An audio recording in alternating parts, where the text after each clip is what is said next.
C'est vrai. Bonsoir à tous.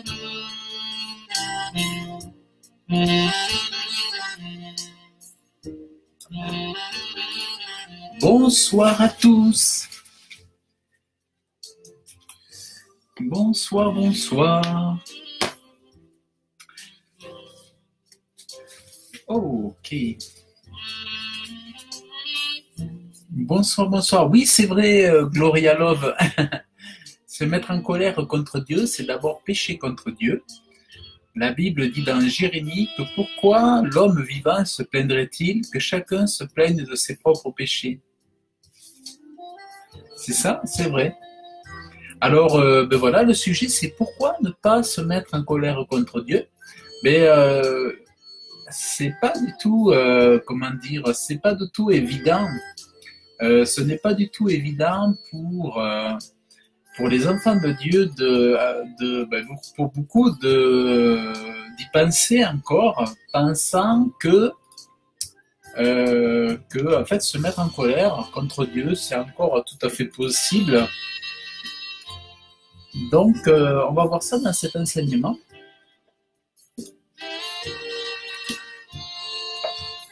Alors, on va voir ça dans cet enseignement. Bon, j'ai pas lancé d'invitation. Ah oui, par contre, je vais enregistrer donc pour YouTube.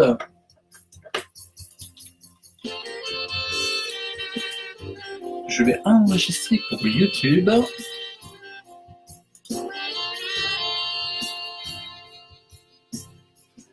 Voilà, on va se mettre ça sur YouTube. Bonsoir à tous.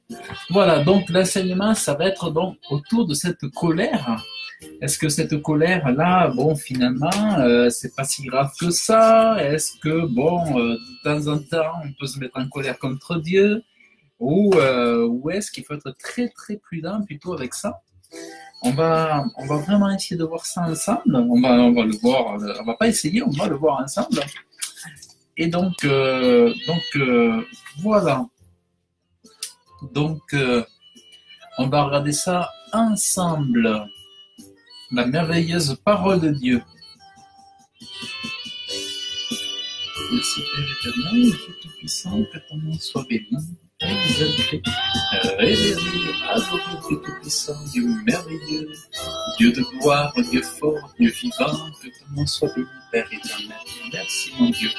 Merci pour la journée, merci pour tes bontés, merci pour tes richesses, merci pour tes grâces, merci pour ton succès, merci pour les ouvertures, Père. Merci pour tous tes trésors, merci pour ce corps, merci pour tes bontés, merci pour le souffle de vie, merci pour la pluie, merci pour le soleil, merci pour l'amour que tu déposes dans les cœurs, merci pour le Saint-Esprit, merci Père parce que c'est toi le directeur et nous sommes les gérants dans tous les domaines de notre vie, mais toi seul es le grand directeur, Père, au nom de Jésus. Merci de remplir ma bouche, de me diriger pour que je puisse faire du bien, Père éternel. Tu connais les cœurs, Dieu Tout-Puissant, tu sais ce dont chacun a besoin.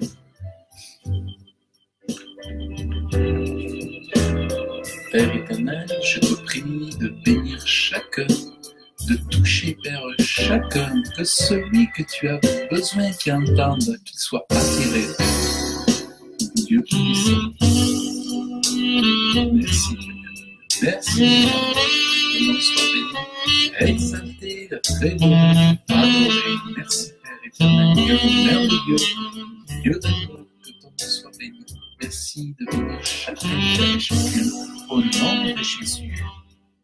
Merci de me remplir la bouche, de me donner sagesse, intelligence, de m'accorder ta grâce, Père, l'autorité, la force, le courage, la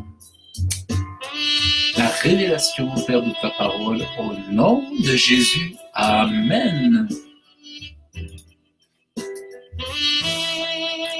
Voilà, bon, eh bien, allez, ben, je vais lancer l'enseignement.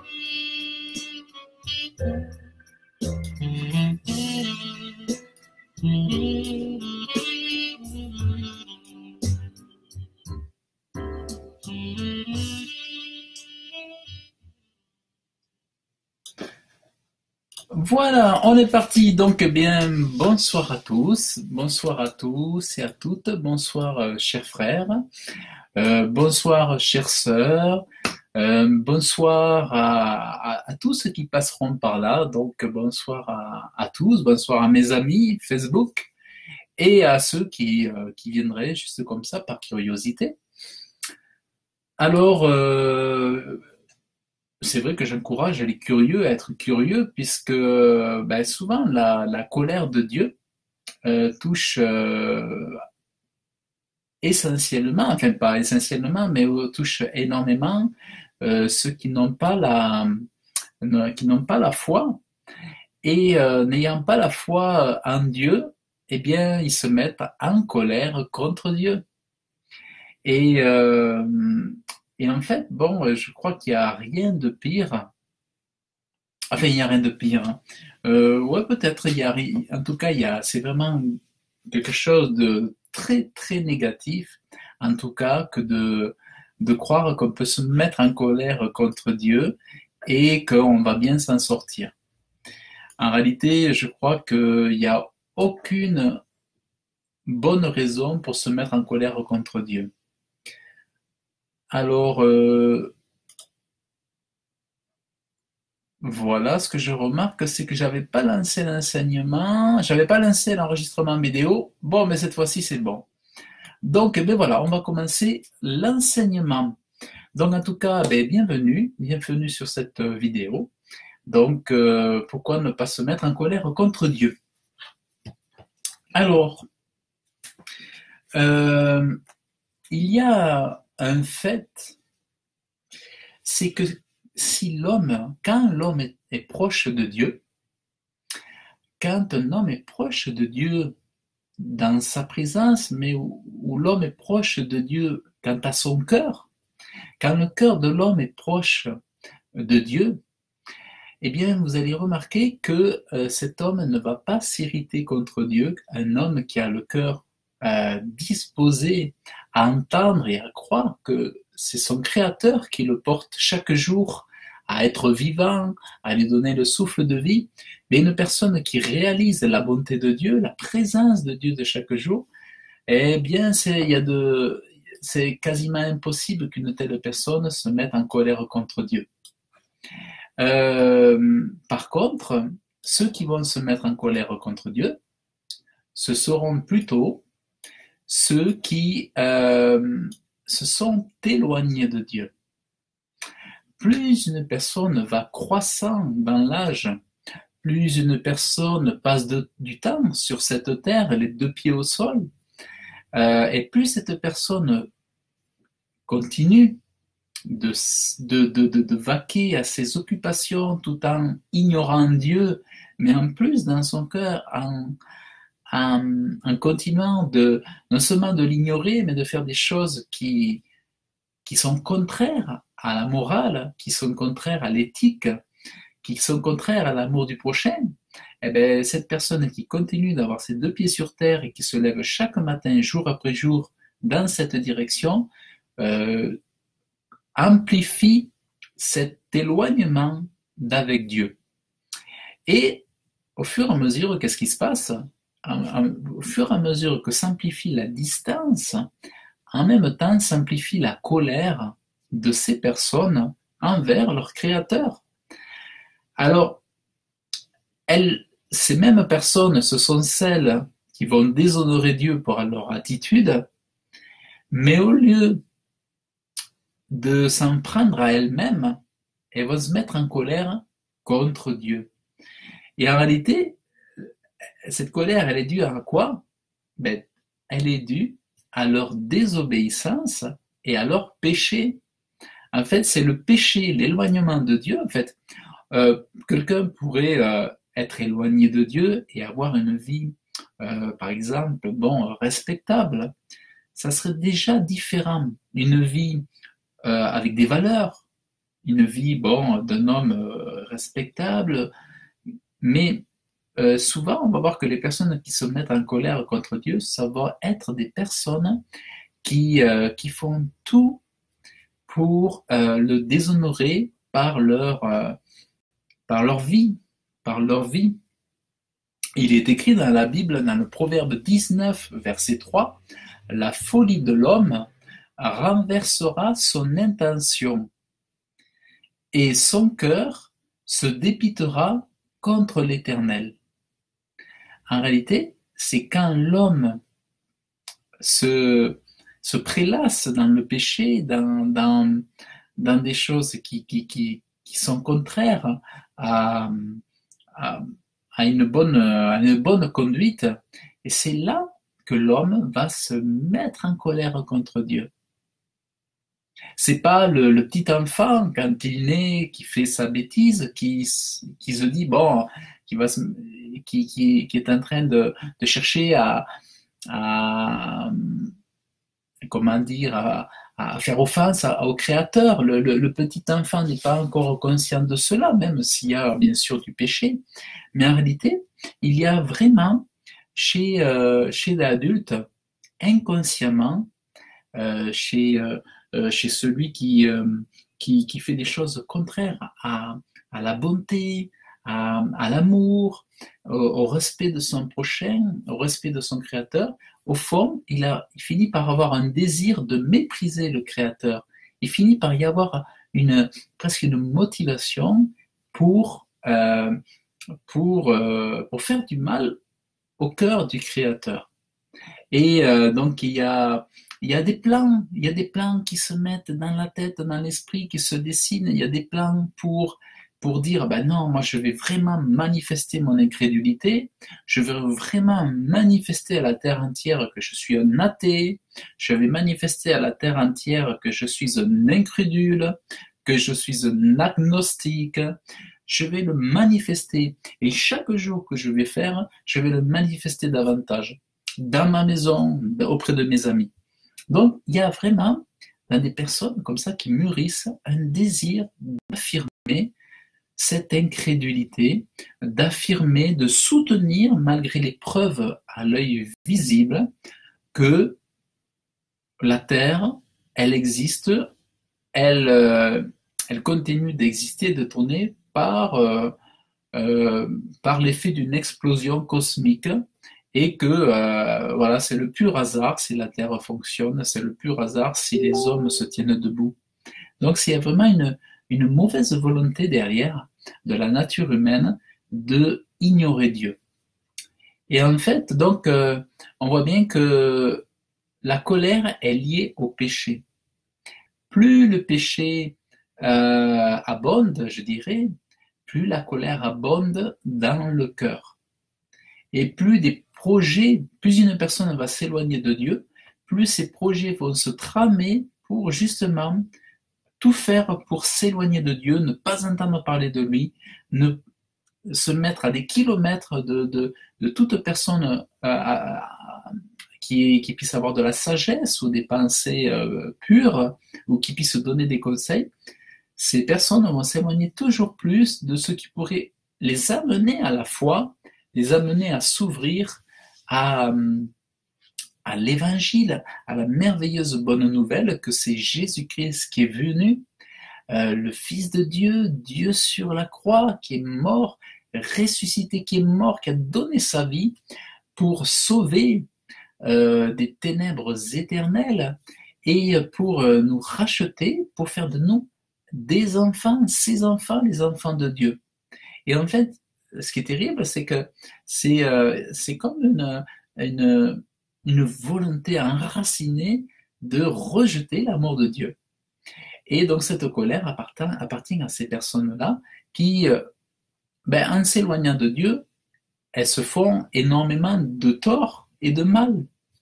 Et ça, c'est vrai que c'est terrible de voir, malgré toutes les preuves sur la terre, de voir comment il peut y avoir un éloignement de l'homme vis-à-vis de son créateur. Moi, c'est quelque chose de vraiment souvent, je me dis quand je suis sur la route, que je vois toutes ces maisons, ces belles maisons dans nos villages de France, toutes ces belles maisons, quand je vois tout ce que les gens y ont, un beau jardin, des beaux arbres fruitiers, des fleurs, du soleil, des arbres avec de l'ombre, quand je vois tout ce que Dieu fait pour chacun en particulier, mais je me dis, mais la foi devrait s'ouvrir dans le cœur de chacun.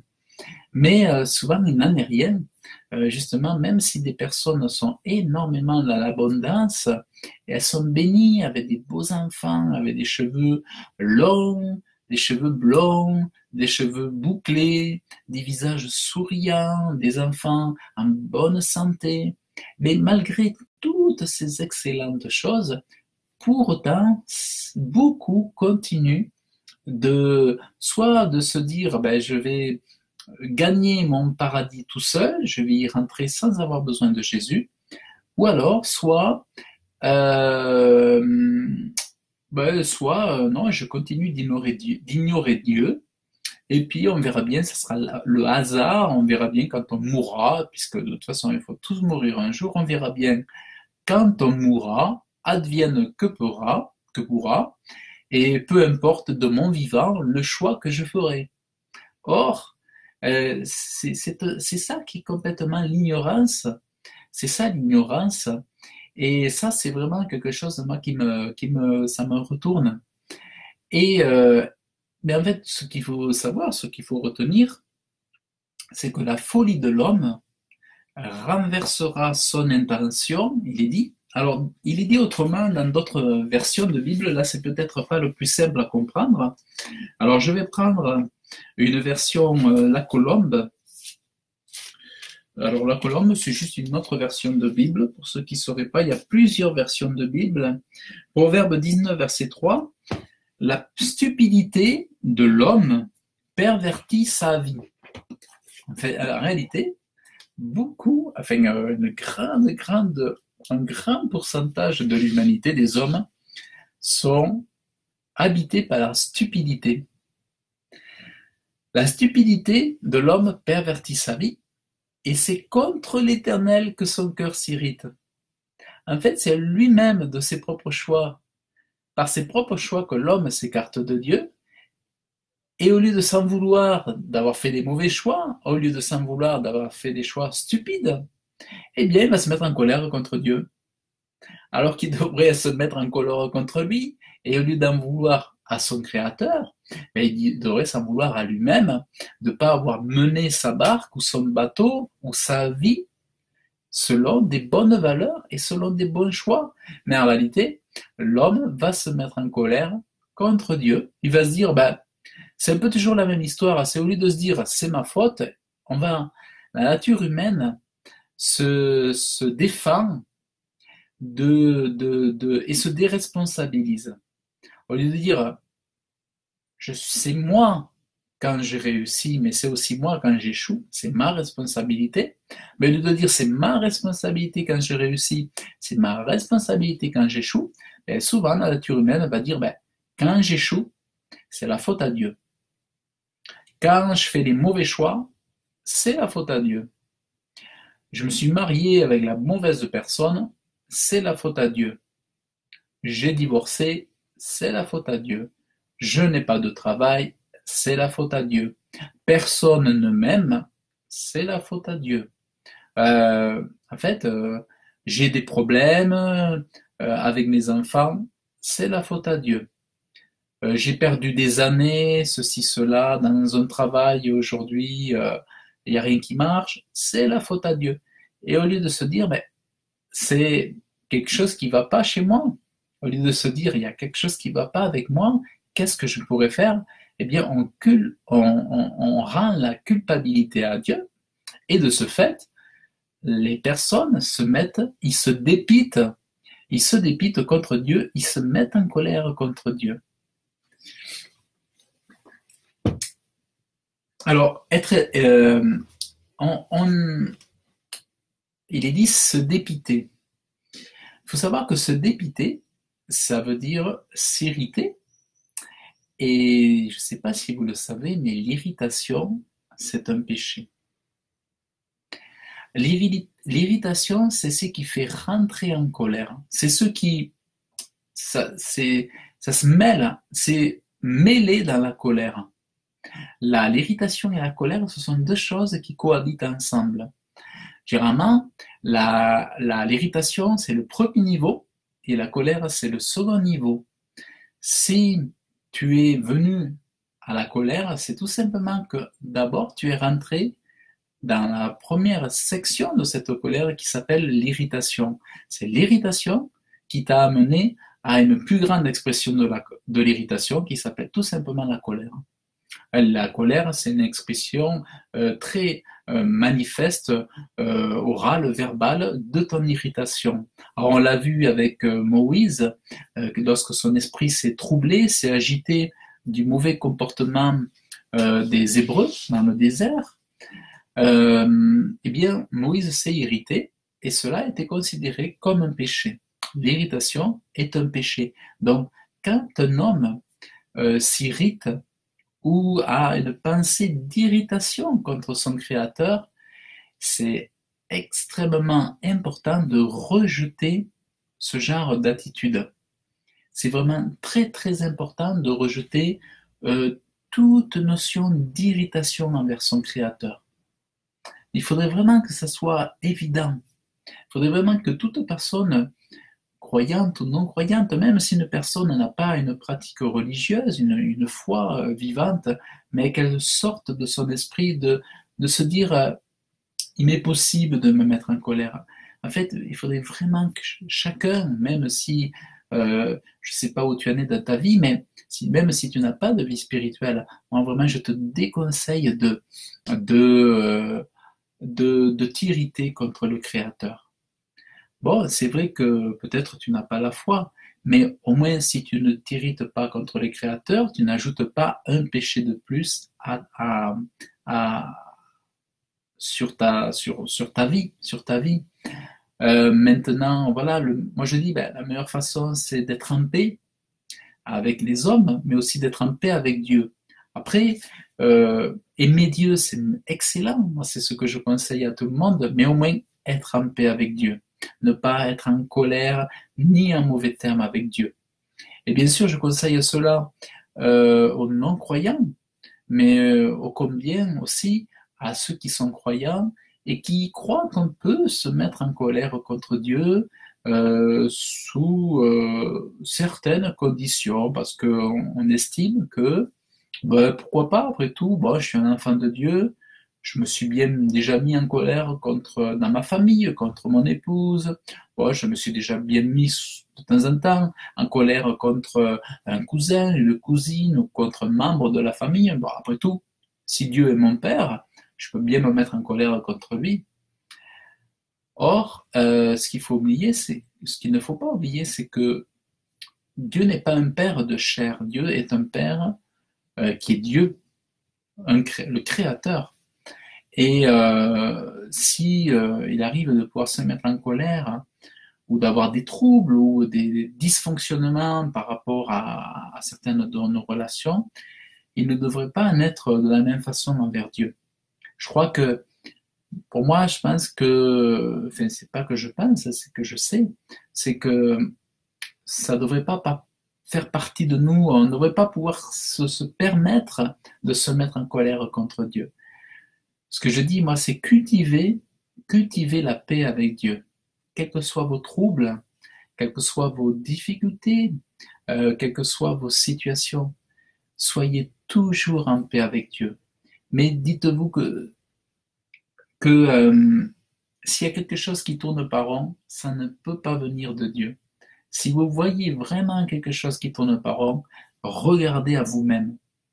Analysez-vous intérieurement, analysez vos pensées, la façon que vous avez de mener votre barque, votre vie, votre quotidien.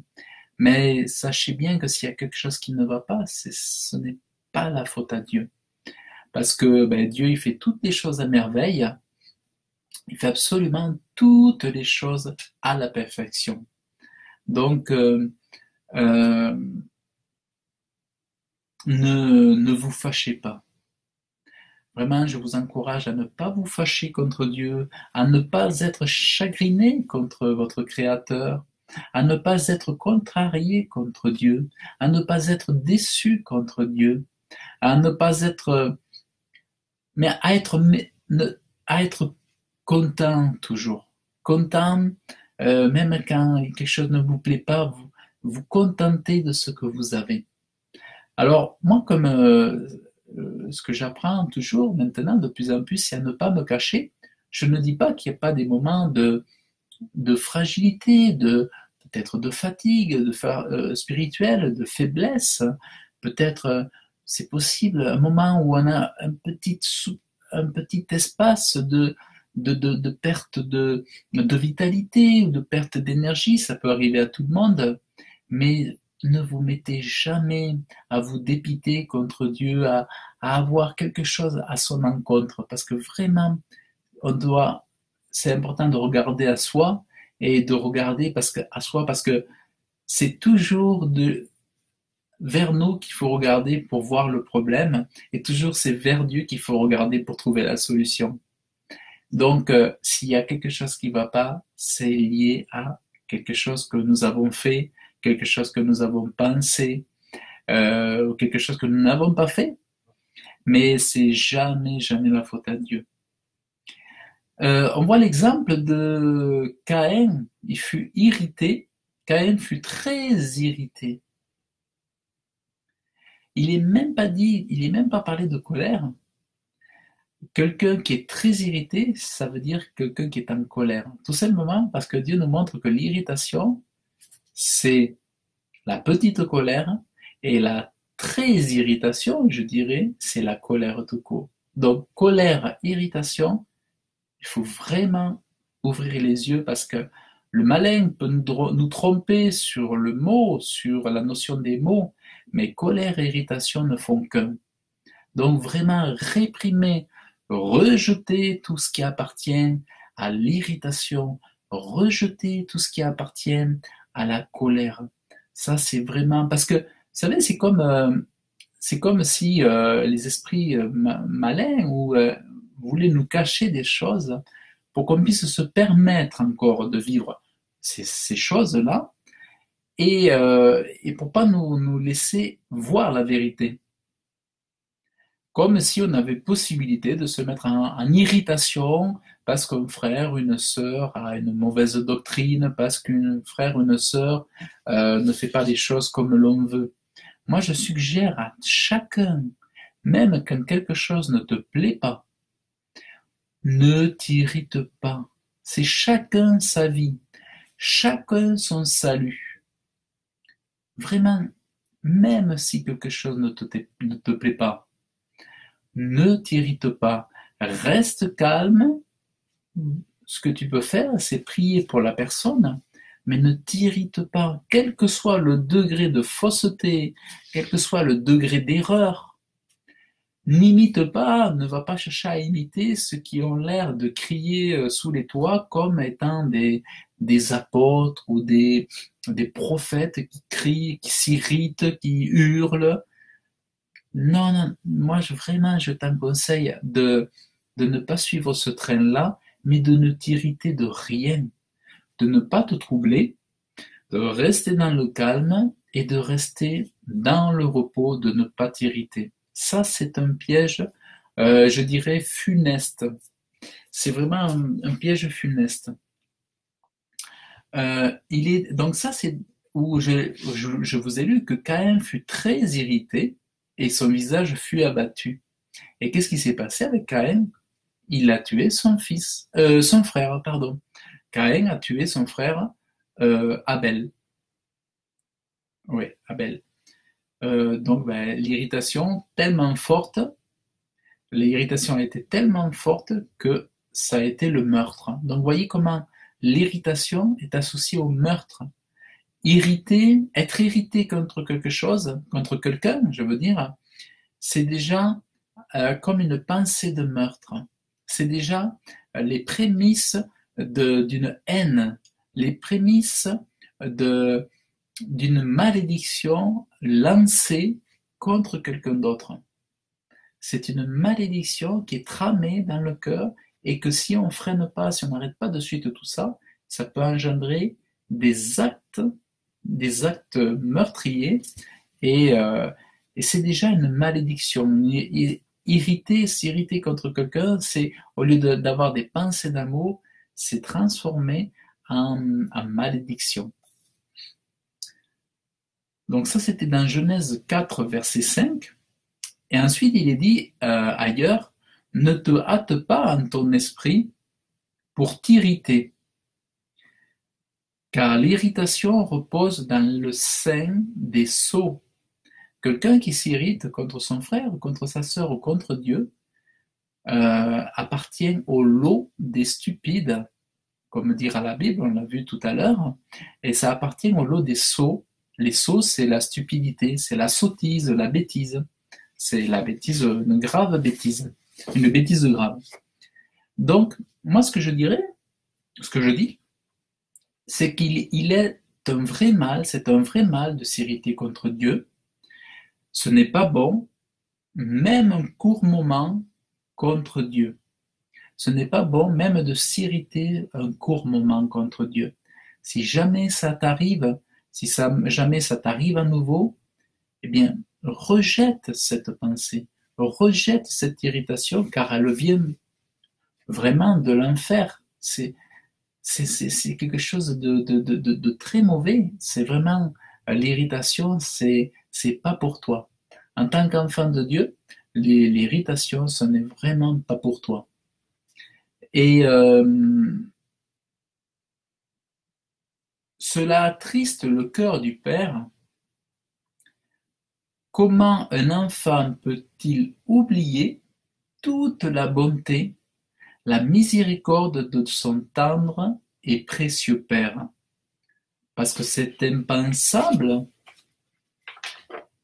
Cette irritation, c'est vraiment bien de la bêtise. C'est impensable que devant un tel Dieu merveilleux d'amour, on puisse s'irriter, se mettre en colère contre lui. J'avais écrit même dans mes commentaires, il n'est pas tolérable qu'un chrétien accepte de se fâcher contre son Dieu et Père. C'est vraiment important.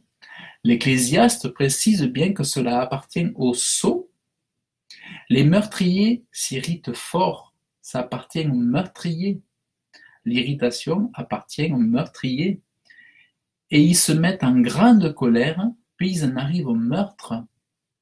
Donc, si on continue dans cette voie-là, on va vers des situations terribles.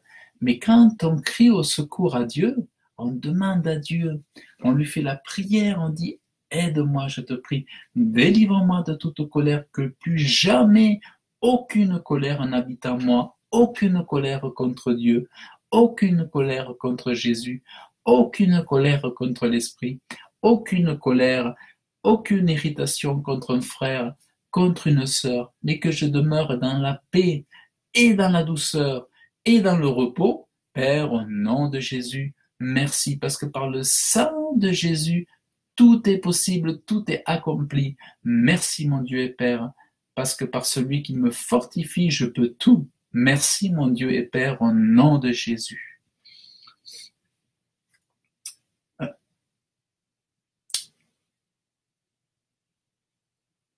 Donc tu vois, on a vu comment Caïn a tué son propre frère Abel après avoir été irrité. Il est dit dans Jonas au chapitre 4, verset 1, Jonas trouva cela très mauvais et il fut irrité. L'irritation de Jonas vient de ce que Dieu a fait grâce à la ville de Ninive, et en ne la détruisant pas. Et voilà que Jonas est abattu, fâché, irrité contre ces hommes qui se sont repentis. Il est même irrité contre Dieu d'avoir pardonné même à ces grands pécheurs habitant Ninive. Il ne le supporte pas et il est mécontent.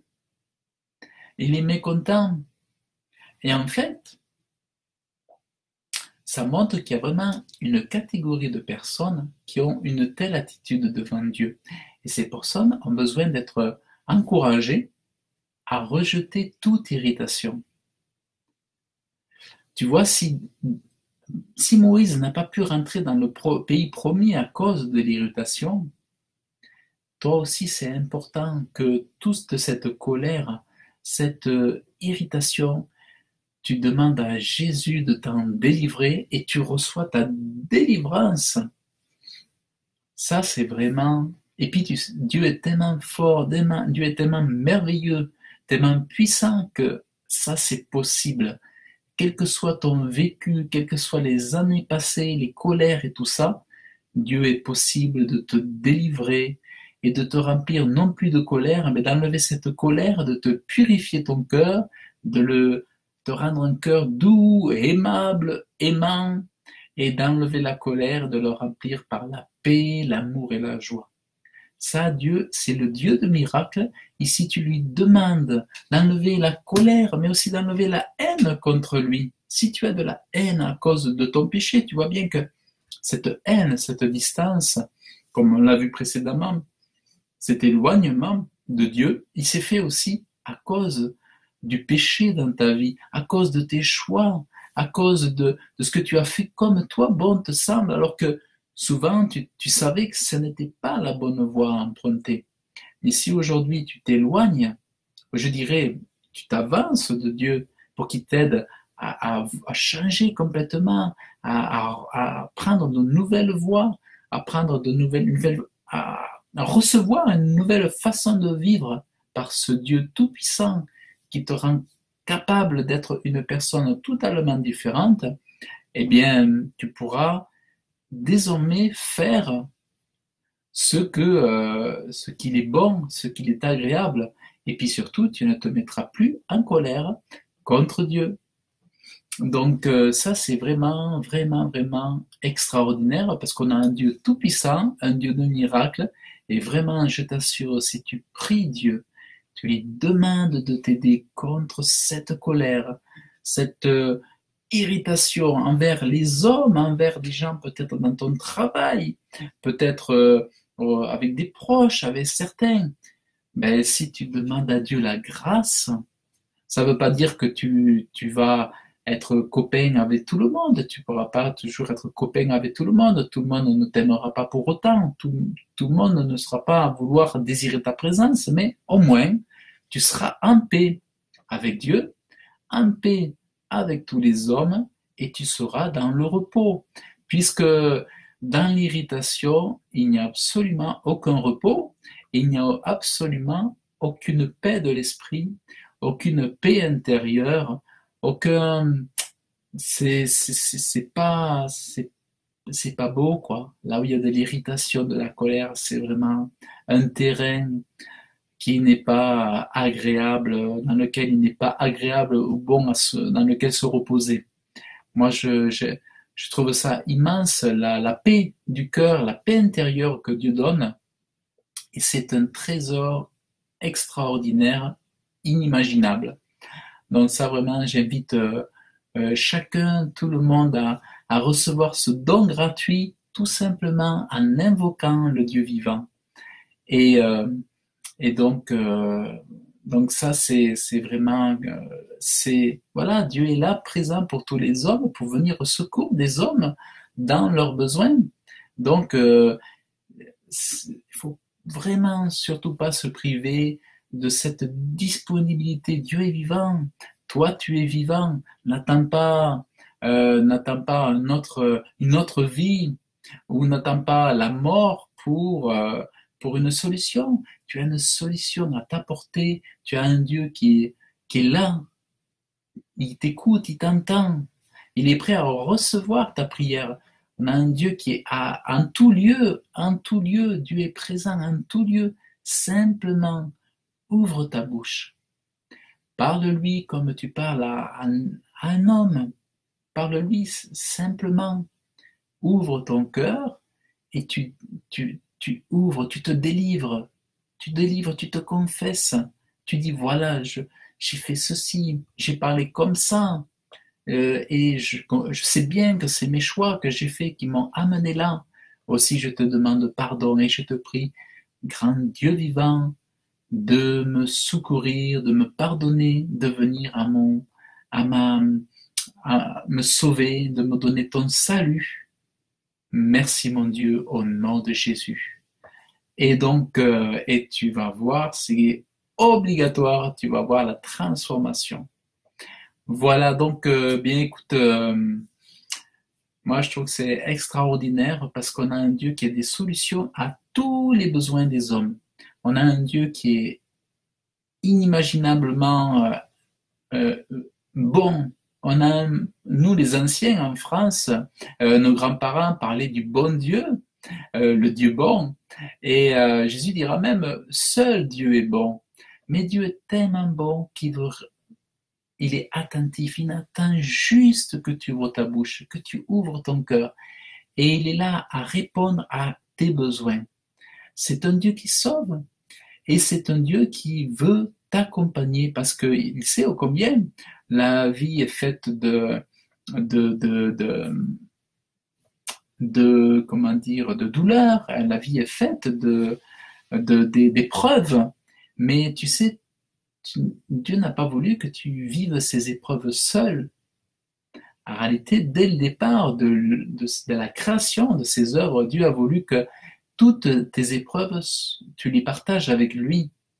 Et si tu savais ô combien la vie aurait été tellement différente si dès le départ, tu avais partagé ton quotidien, tes épreuves, tes questionnements à Dieu, tu aurais vu que ta vie aurait été totalement différente. Et tu aurais vu que ta vie aurait été une réussite. Mais il n'est pas trop tard, que tu aies 20 ans, 30 ans, 60 ans, 70 ans ou 85 ans ou davantage. Le principal, c'est que tu sois là avec le souffle de vie et que tu invoques ce Dieu d'amour, que tu le pries et il agit. Il agit, il est là. Donc, voilà, et cette colère, elle n'est pas inévitable, elle n'est pas irrévocable, elle n'est pas irrésistible, elle peut être anéantie par le feu puissant du Saint-Esprit, par la puissance de Dieu. Tu peux être délivré et tu seras délivré au nom puissant de Jésus. Voilà, donc bien cet enseignement est terminé. Donc, en tout cas, je vous remercie de votre écoute. Que Dieu vous bénisse abondamment. Père, je te prie de bénir mes frères et sœurs, de les bénir, de les remplir de ton esprit, de les protéger dans leur journée, dans leur nuit, des esprits de méchanceté, et Père, de leur donner vraiment, d'être fortifiés dans leur homme intérieur et qui connaissent la délivrance, la paix, la joie, la force, le courage et la guérison, Père, dans le nom de Jésus, je t'ai prié. Amen. Et tout le peuple dit Amen. Voilà, donc je vous dis à très bientôt, chers frères et sœurs. Donc, voilà, que Dieu vous bénisse abondamment. Et puis, n'hésitez pas à partager les vidéos. Et je vous dis à très bientôt. Salut.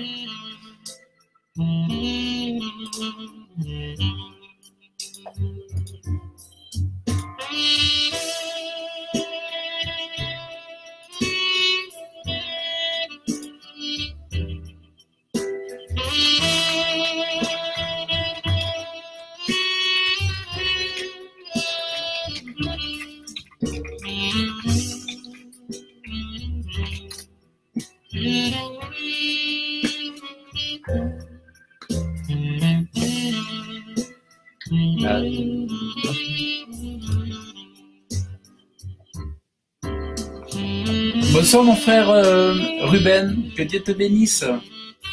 Et merci pour ton écoute, que Dieu te bénisse abondamment. Bonsoir mon frère Alain, que Dieu vous bénisse, que Dieu vous garde, vous fortifie, qu'il vous remplisse de son amour au nom de Jésus. On est les guerriers de Jésus, on est les combattants de Jésus, on est les guerriers spirituels de Jésus et on va se battre jusqu'au bout et on va être une armée du salut. Que Dieu vous bénisse abondamment.